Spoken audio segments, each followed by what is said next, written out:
Gravando. Bom dia a todos vocês. Nossa segunda aula de história nessa quarta semana do mês de setembro. Muito bom tê-los aqui, Naila, Lucas Moraes, Mari está por aqui, Rian, Tauan. Cadê você ontem, Tauan? Terezinha, Então, não manda as as tarefas. pessoas que participam da aula de matemática sabem. Mas, rapaz, como é que você me troca por aquela lambaia?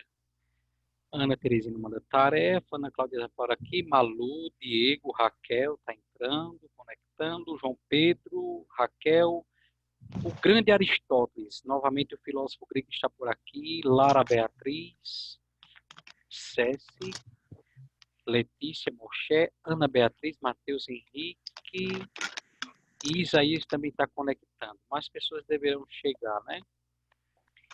Então, gente, a correção da atividade foi passada para casa ontem, que é a página 17 do livro didático. Teríamos que, nessa quarta questão, relacionar as colunas. Então, o que é o politeísmo? Crença em vários deuses, seria o primeiro parênteses.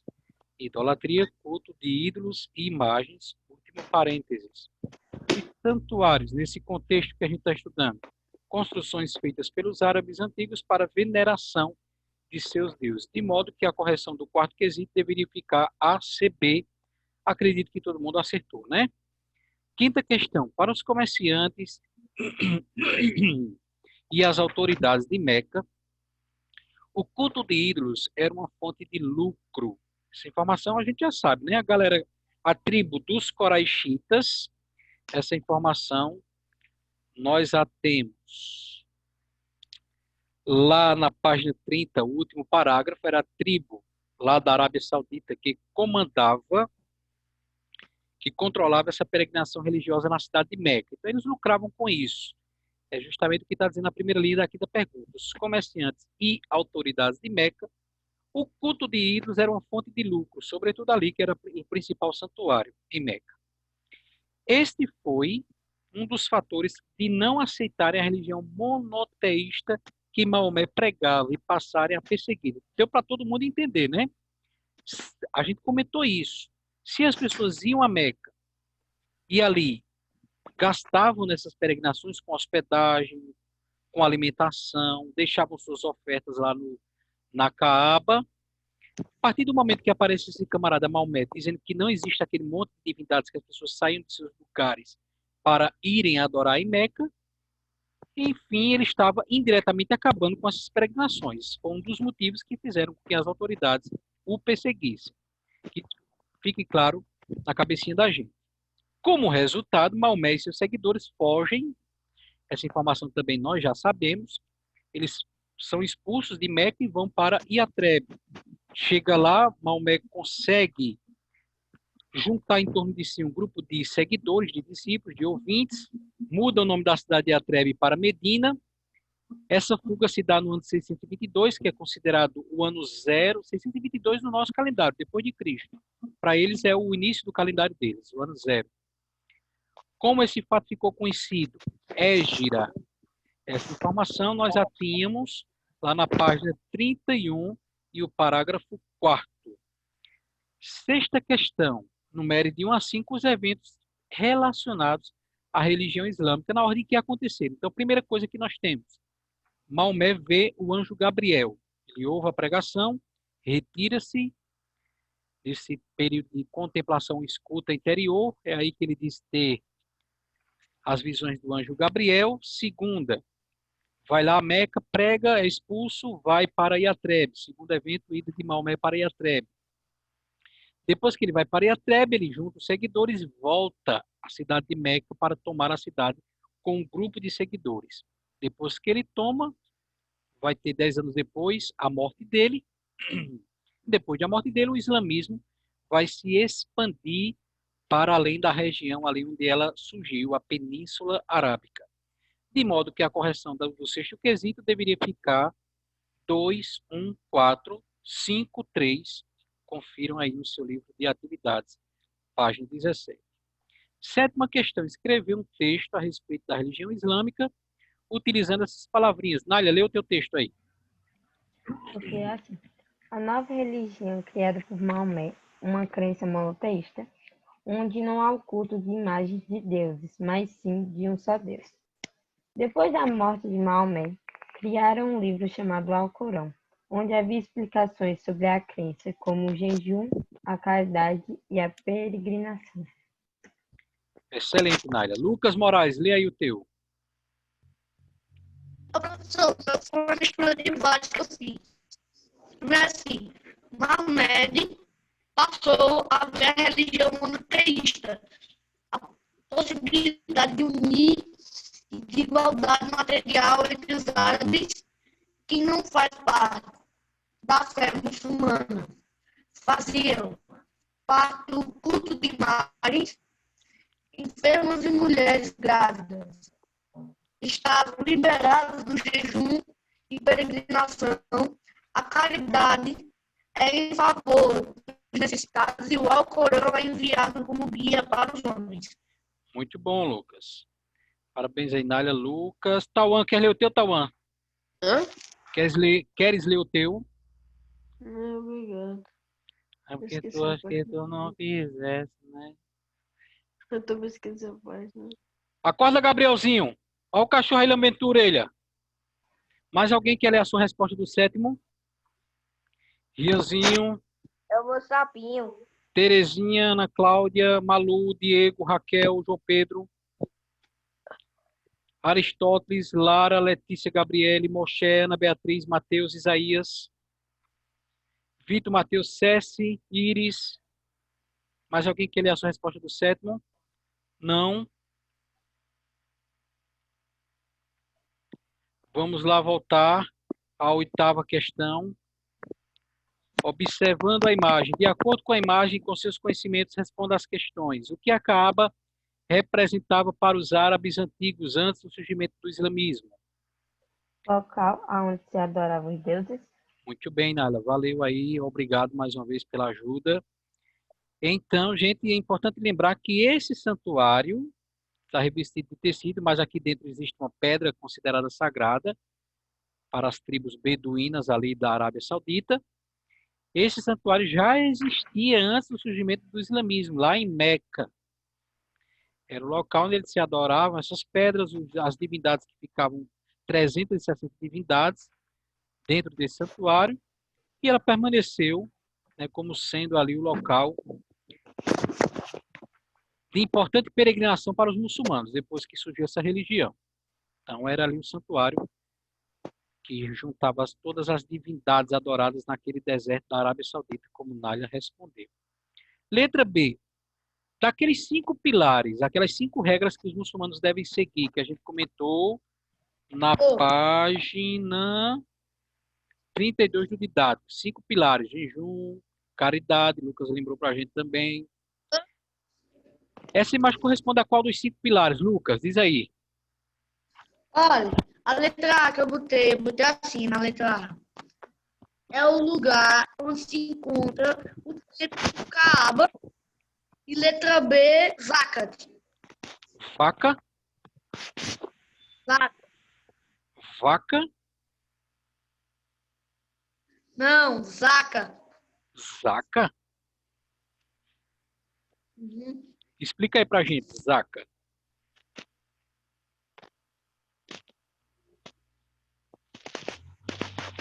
A pergunta é a seguinte, Lucas. Daqueles 5 pilares que tem lá na página 32, ó.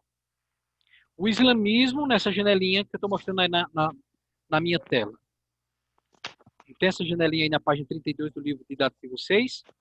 Uhum. Aí o segundo parágrafo dessa janelinha da página 32 diz assim: o islamismo tem 5 preceitos, ou 5 regras, 5 pilares. Aí no próximo parágrafo ele vai dizer quais são essas 5 regras, esses 5 pilares, esses 5 preceitos que todo muçulmano deve seguir. Aí justamente essa pergunta B é: desses 5 pilares, dessas 5 regras, desses 5 preceitos, essa imagem corresponde a qual? A profissão de fé, a crença em um único Deus, a oração, a caridade, o jejum ou a peregrinação à Meca? A oração. A oração e a peregrinação à Meca, né? Sobretudo a peregrinação à Meca, que deve ser feita pelo menos uma vez em vida. Então seria a resposta da letra B, a peregrinação a Meca. Professor, Sim, Lucas. a letra A que eu disse estava certa? Certíssima.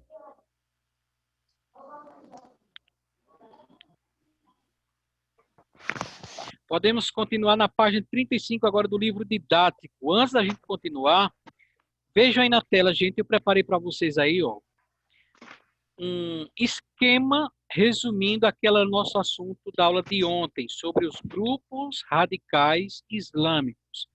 Então, o que são os grupos radicais islâmicos? São aqueles grupos muçulmanos que não aceitam quem é de outra cultura ou de outra religião. Então, nós temos alguns deles, os mais famosos: Al-Qaeda, Boko Haram, Hamas, Talibã e o Estado Islâmico. Vamos comentar um pouquinho sobre eles aí. O Al-Qaeda foi criado no país Afeganistão, né? Esse país, Afeganistão, vocês podem vê-lo lá no mapa da página 28, é um país árabe, muçulmano. Então, foi criado lá no ano de 1980. Tornou-se, essa organização, tornou-se famoso em razão dos atentados às Torres Gêmeas nos Estados Unidos, que essa primeira imagem que vocês veem é à direita. Então, vocês veem o que aconteceu na manhã do dia 11 de setembro do ano de 2001. Portanto, há 19 anos atrás, nenhum de vocês ainda eram nascidos. Primeiramente, um avião se chocou com essa primeira torre, são iguais, por isso se chamam torres gêmeas. E a foto registra o exato momento em que o segundo avião bateria na segunda torre. Foram os atentados cujos pilotos eram desse grupo do Al-Qaeda, comandados pelo Osama Bin Laden, que é esse que vocês veem na imagem. Aí vocês perguntam, professor, e o camarada que ia lá pilotando o avião, ele não morreu? Essa é a intenção, como a gente tentava explicar na aula ontem. Morrer, dar a vida para eliminar os considerados infiéis, ou seja, aqueles que não são muçulmanos. Esses grupos radicais acreditam que, morrendo pela religião, eles terão uma recompensa por parte de Alá lá no paraíso. Outro grupo radical na África, o Boko Haram, surgiu na Nigéria, esse país da África, no ano de 2002, e vem desde essa data praticando atentados e sequestros.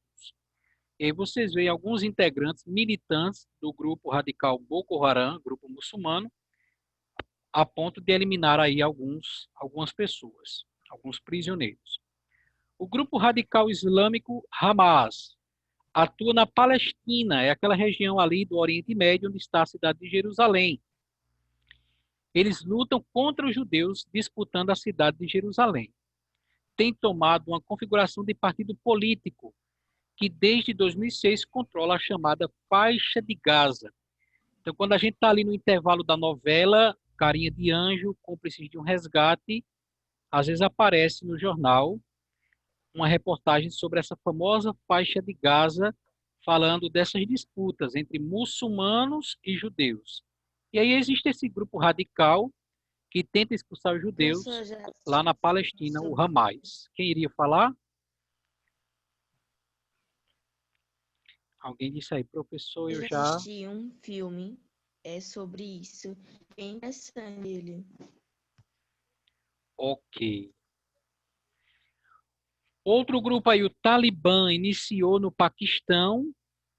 O Paquistão, não sei se aparece no mapa. Parece que não. No mapa da página 28. Mas hoje tem forte atuação no Afeganistão. E por último, o mais famoso, depois do Al-Qaeda, que foi dos atentados às Torres Gêmeas, o que mais está em atuação no momento é o Estado Islâmico. Surgiu em 2013, atua no Iraque e na Síria, com destaque para o martírio de cristãos, que é o que vocês veem nessa última imagem, né? Militantes do grupo radical Estado Islâmico a ponto de executar cristãos, matarem cristãos. Essa segunda imagem aqui da direita, essa jovem com esse véu vermelho. Não sei se vocês já viram na televisão ou pela internet o rosto dela. Ela é a Malala Yousafzai. Ela se tornou famosa porque sofreu um atentado em um ônibus no país que ela mora. As meninas não podem ir à escola. E ela, contrariando as regras do seu país, porque é um país muçulmano fechado, que não permite o acesso à educação às mulheres, as mulheres devem estar submissas aos maridos e aos pais em casa. Contrariando essas regras, ela, teimando, foi à escola e receber um tiro no rosto dentro do ônibus quando ia à escola. E ela se tornou famosa por lutar pelos direitos das mulheres muçulmanas, embora jovem, embora adolescente, mas recebeu até o Prêmio Nobel da Paz, a Malala Yousafzai. Então, é um pouquinho um resumo do que é e como atuam esses grupos radicais islâmicos, para ajudar a gente a entender melhor aí. Refrescando aí a nossa memória, parece que Aristóteles está riscando a tela, né? Aristóteles. Vamos lá lá na página 35, essa janelinha verde. Quem lê para a gente? Vai. Olha a porção da página 35. Essa janelinha verde, troca de ideias. Vê se encontra aí, Nália. Na verdade, tem mesmo não aqui. Troca de ideias. Existe alguma coisa aí? 34, 36, troca de ideias no janelinha E verde. página, professor? Aqui no meu é 35, essa aqui está na tela. A 35 só tem isso. 35 só tem o mapa. Então vê se dá para ler aí na tela. Dá. Vai.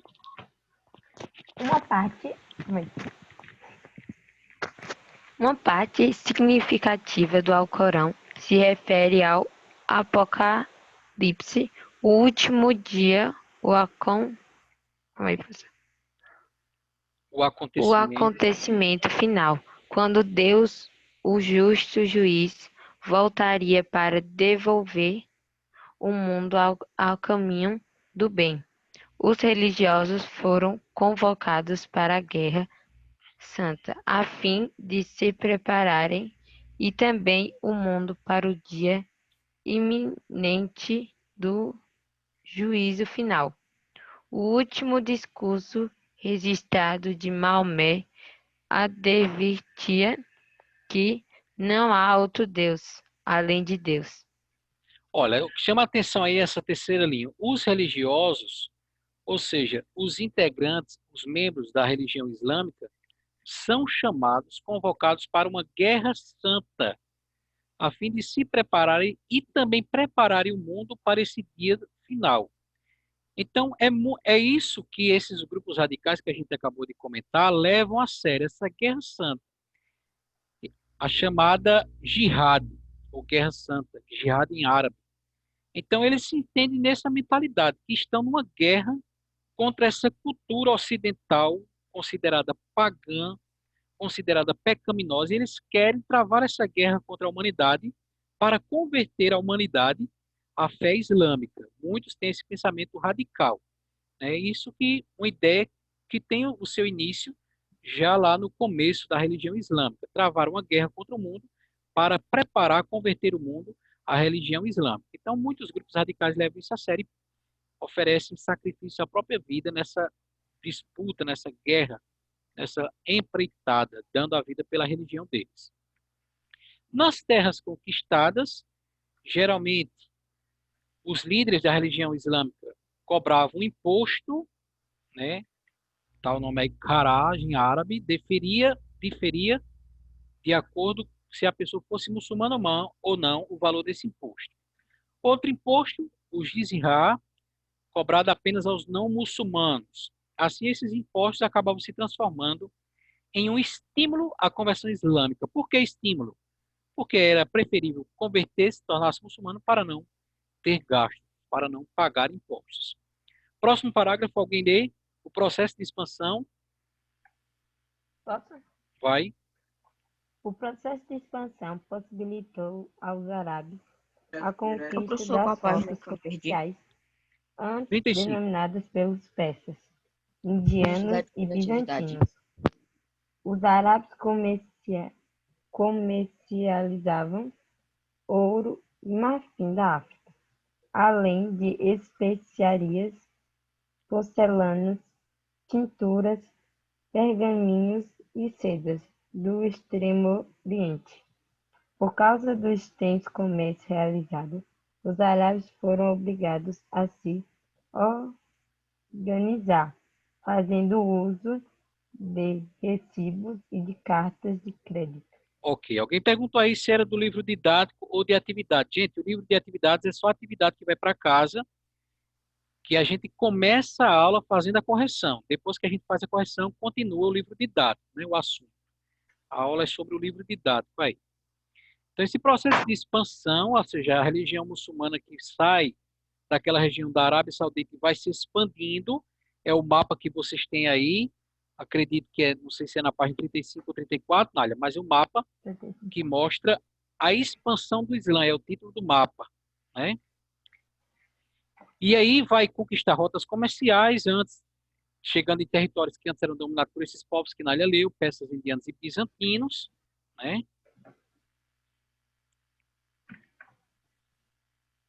Os árabes comercializavam o ouro, marfim, além de outras especiarias, está tudo aí, porcelana, tintura, pergaminho.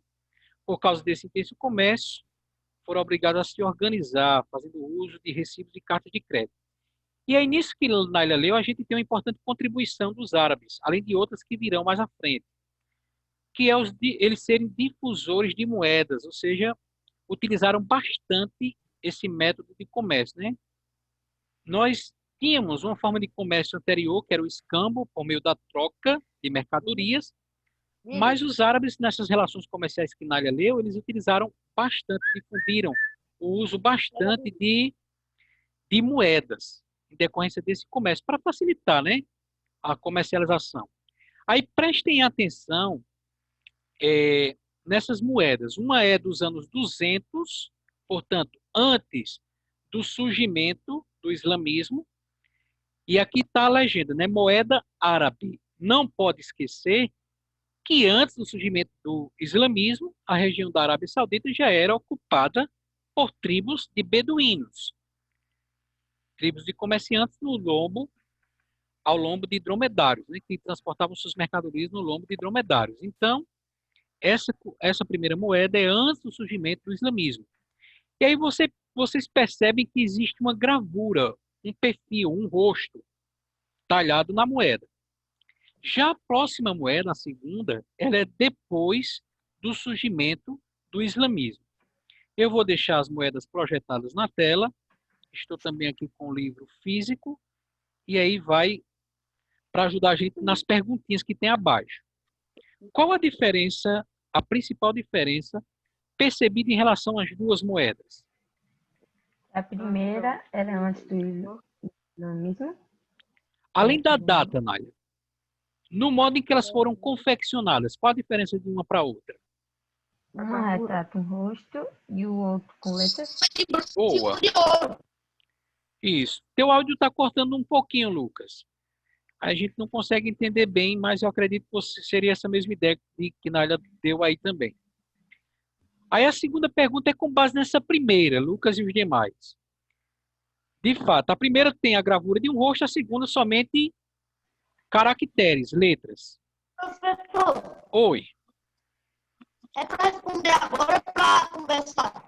Podemos somente conversar, porque se a gente for parar para pegar o caderno, vai tomar o tempo. Depois, com calma, pode retomar a gravação no YouTube, querendo, responde, passa para o caderno. Aí a segunda pergunta tem a ver com essa primeira. De acordo com os seus estudos sobre a religião islâmica, de que forma a religião pode explicar essa mudança? O que essa mudança tem a ver com o surgimento do islamismo?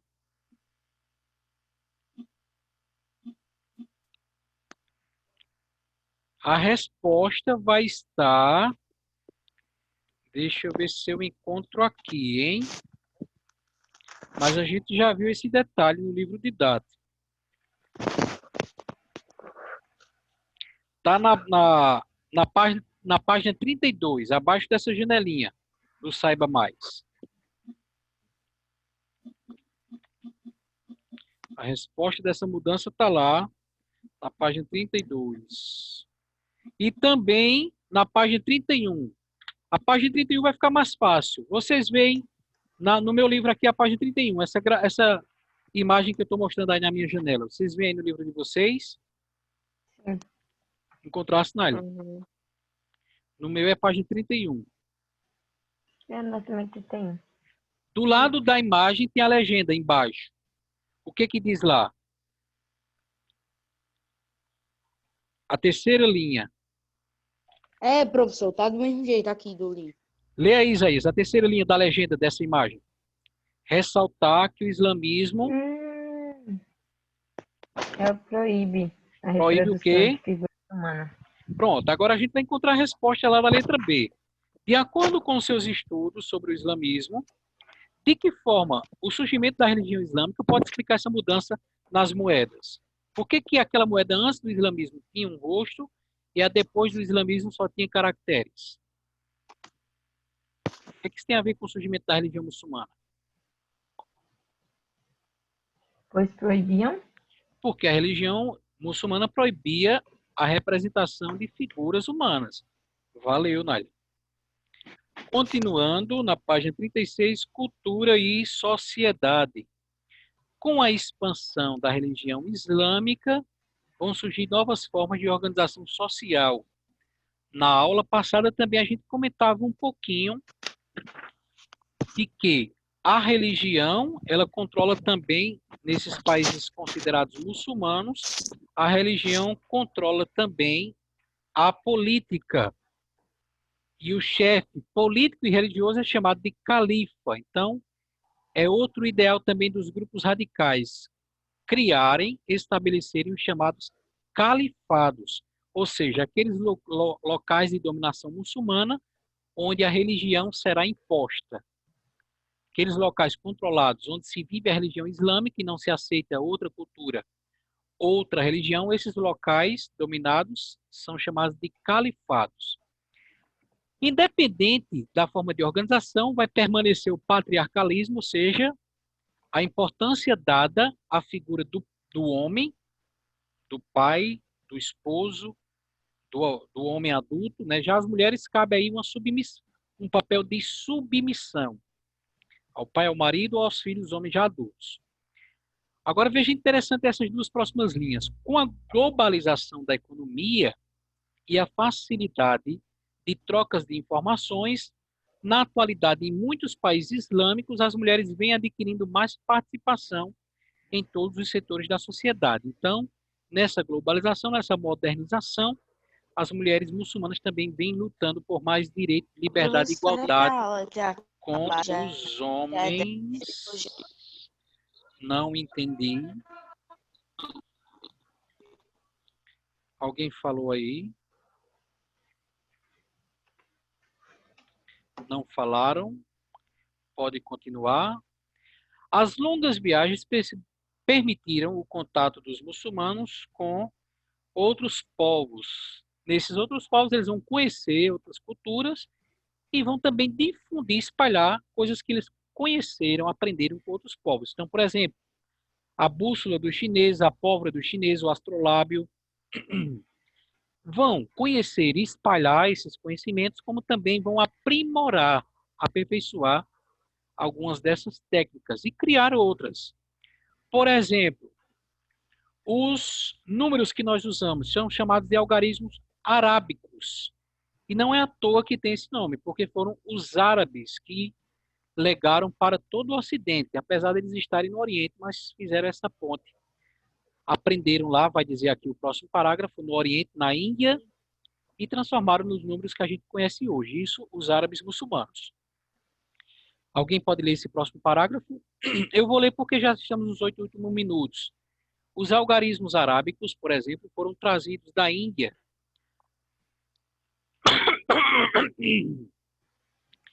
E em Bagdá, transformados em símbolos de 1 a 9, que depois do acréscimo do zero podiam formar qualquer número imaginado.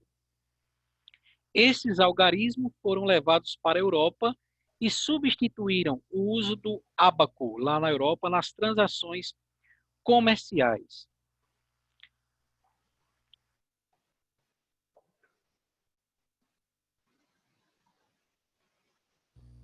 Outras técnicas que os árabes aperfeiçoaram: a metalurgia, a confecção de tapetes, tecidos, cerâmicas, perfumaria e medicamentos. Na agricultura, os árabes cultivaram, além das técnicas de irrigação, arroz, laranja, limão, cana-de-açúcar, algodão, café, banana, ervas de perfume e ervas medicinais, as quais trouxeram para a Europa. Essa imagem aí da página 36 é a mesquita de Córdoba, lá na Espanha. Tem 900 arcos em vermelho e branco com colunas nessas pedras, jaspe, ônix, granito e mármore.